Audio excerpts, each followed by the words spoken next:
పూరా లోకల్. నిన్న ముఖ్యమంత్రి గారు మాట్లాడినటువంటివి చాలా అబద్ధాలు మాట్లాడడం జరిగింది.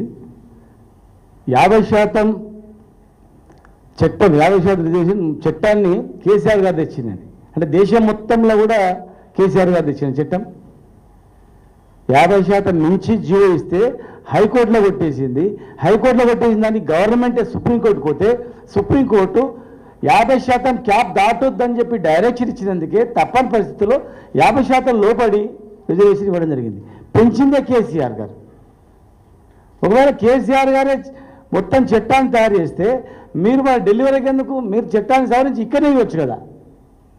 అంటే కేసీఆర్ టార్గెటా? ఉట్టిగా ధర్నా చేస్తే పార్లమెంట్లో చట్ట సవరణ అవుతుంది, 9 షెడ్యూల్ చేరుతారా?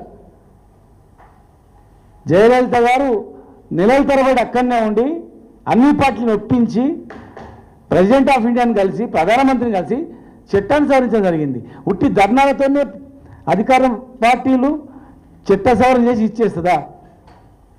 అంటే కేవలం మాకు అర్థమైంది ఏంటంటే, ఇక్కడ గవర్నర్ దగ్గరకు పంపించారు, సంతకంగా కాకుండా ఢిల్లీ ధర్నా చేసినప్పుడు మేము 9 షెడ్యూల్లో చేర్చాలని చెప్పి టీఆర్ఎస్ పార్టీ బలంగా పెద్ద ఎత్తున ధర్నా చేస్తే అప్పుడు ఇప్పుడు మొక్కుబడిగా పోయి అక్కడ ధర్నా చేస్తారా? మీరు కలిసి రిక్వెస్ట్ చేస్తారా? 9 షెడ్యూల్లో కలపాలంటే ఏ భారతదేశ ప్రభుత్వం అయినా ప్రతిపక్ష పార్టీ వచ్చి ధర్నా చేస్తే సారిస్తుందా? ఒక్కసారి మీరు ఆలోచన చేయాల్సిన అవసరం ఉంది.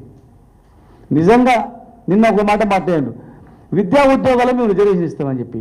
మరి మీరు గవర్నర్ పంపినటువంటి జీవోలో కేవలం రాజకీయ రిజర్వేషన్ మాత్రమే ఉంది. గవర్నర్ పంపిన జీవోలో విద్యా ఉద్యోగాల గవర్నర్ ఆర్డినెన్స్లో మరి విద్యా ఉద్యోగాల్లో ఆర్డినెన్స్ ఎందుకు రాలేదు? అంతకుముందు అసెంబ్లీలో 2 తీర్మానాలు చేస్తే 2 తీర్మానాలు ఉన్నాయి. విద్యా ఉద్యోగం ఒకటి ఉంది, సెకండ్ పొలిటికల్ రిజర్వేషన్ ఉంది.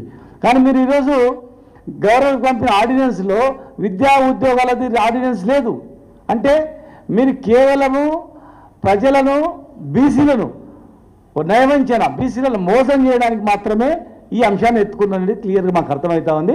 ఖచ్చితంగా మేము ఇక్కడ చాలామంది మా పార్టీలో ఉన్నటువంటి చాలా నాయకులే కాకుండా సర్పంచుల సంఘము, ఎంపీటీసీ సంఘము, ఇంకా చాలా సంఘాలు కూడా మా పెద్ద మనుషులందరూ కూడా చర్చించడం జరిగింది. ఖచ్చితంగా దీన్ని ఎండగంటాలని చెప్పని. 3వ అంశము, మీకు నిజంగా చిత్తశుద్ధి ఉంటే 3 మంత్రి పదవులు ఇవ్వండి, రెవెన్యూ శాఖ బీసీలకు ఇవ్వండి, హోంశాఖ బీసీలకు ఇవ్వండి. తనిఖీ వాళ్ళ శాఖలు ఇచ్చి తిప్పిచ్చే శాఖలు, డబ్బు లేని శాఖలు, దేవాదాయ శాఖ, పైసలు లేనటువంటి పశుసంవర్ధక శాఖ, బీసీ శాఖ ఇవ్వడం కాదు, కీలకమైన శాఖలు ఇవ్వండి. ఉన్న 3 మంత్రి పదవులు బీసీలకు ఇవ్వండి. కార్పొరేషన్ చైర్మన్లు 42% ఇవ్వండి.